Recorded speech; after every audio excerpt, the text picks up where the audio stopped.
तो एक पैराग्राफ है, आइए इसको समझते हैं। The entropy versus temperature plot of alpha and beta at 1 bar pressure is given. तो अल्फा और बीटा एक एलिमेंट के दो हमारे पास डिफरेंट फेज है, ठीक है। तो और ये दे रखा है कि S T and S not का टेम्परेचर 0 और टी पे इसकी एंट्रोपीज है। तो ट्रांजिशन जब भी ए से बी में होता है वो 600 है, ट्रांजिशन फेज ट्रांजिशन, ठीक है। Transition phase change 600 kelvin and C P beta minus C P alpha, alpha और बीटा का 1 जूल पर मोल पर केल्विन है, ठीक है। अज्यूम ये जो वैल्यू है ये टेम्परेचर पे इंडिपेंडेंट है 200 से 700 केल्विन पे, एंड ये हीट कैपेसिटी है ए एंड बी की।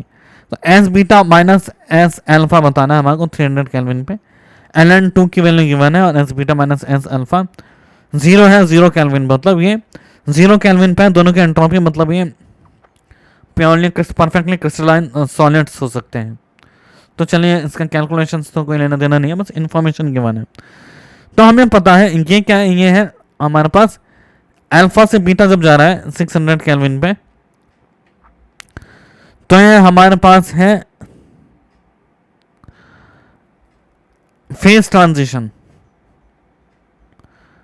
ठीक है। ट्रांजिशन अल्फा से बीटा में कन्वर्ट हो रहा है, तो इसका डेल्टा एच कितना होता है, delta H of transition upon T, ये होता है।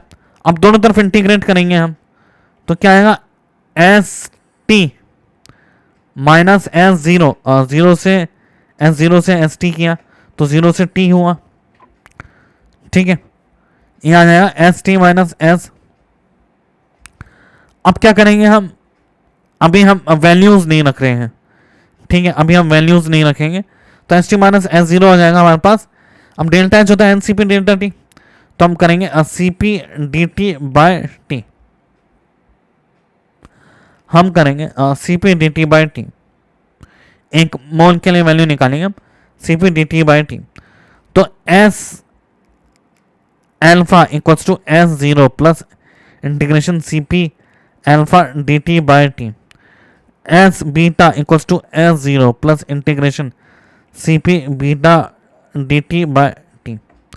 इक्वेशन नंबर 1 और इक्वेशन 2 को हम सब्ट्रैक्ट कर देंगे, तो आएगा हमारे पास S beta minus S alpha, ये आएगा CP beta minus CP alpha D T by T, और CP beta minus CP alpha की वैल्यू हमारे को गिवन है 1 किलो जूल पर मोल, तो वैल्यू गिवन है हमारे को 1 किलो जूल पर मोल। तो हमारे पास है given CP beta minus CP alpha into D T by T, CP alpha minus CP beta की वैल्यू गिवन है हमारे को 1 किलो जूल पर मोल। अब ये आएगा एल एन टी, इसका कन्वर्ट हो जाएगा हमारे पास, इंटीग्रेशन हो जाएगा एल एन टी। तो अब हमारे पास आएगा S beta minus S alpha at particular temperature equals to L N T. अब दो टेम्परेचर T2 से T1 चेंज किया है, ठीक है, हमारे को वैल्यू बतानी है S beta minus S alpha 300। तो S beta minus S alpha at T2 minus S beta minus S alpha at T1 L N T2 minus L N T1। अब आइए कर्व देखते हैं, S beta minus S alpha at 600 का है 6 minus 5 जिसकी value है 1। तो L N अगर हम वैल्यू T2 रखें 600 और जो पूछे T1 वो रखें 300, तो हमारे पास वैल्यू आनी है 1 minus S beta minus S alpha at 300 equals to L N 600 minus L N 300। तो 1 minus S beta minus S alpha at 300, S 600 कितना है, एल एन यहाँ पे 600 बाई 300 एल एन 2 आ रहा है, तो S beta minus S alpha आ रहा है एट 300, 1 माइनस 0.69, तो इसकी वैल्यू है 0.31।